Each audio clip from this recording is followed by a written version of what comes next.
Hablemos del bruxismo. El bruxismo es un hábito parafuncional que consiste en el apretamiento dental, que puede ser céntrico o excéntrico. Céntrico, que consiste en el apretamiento dental, y excéntrico, que consiste en el apretamiento y rechinar de los dientes.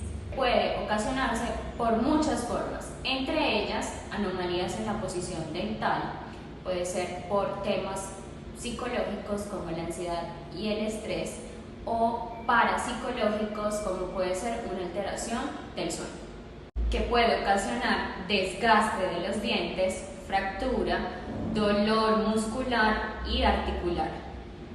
Si sufres de dolores de cabeza recurrente, dolor muscular al levantarte o inclusive dolor de espalda, te aconsejo que asistas a tu odontólogo para que podamos evaluar el estado de tus dientes, de tu articulación y musculatura, y si es necesario iniciar el tratamiento de ortodoncia o el uso de placas neuromio-relajantes que sirvan como placa protectora para evitar el desgaste excesivo de tus dientes y posibles fracturas. También podemos hacer uso del Botox, que nos ayude a la relajación muscular, o el uso de relajantes musculares. También podemos empezar a practicar yoga o meditación. Dime si estos tips te sirvieron.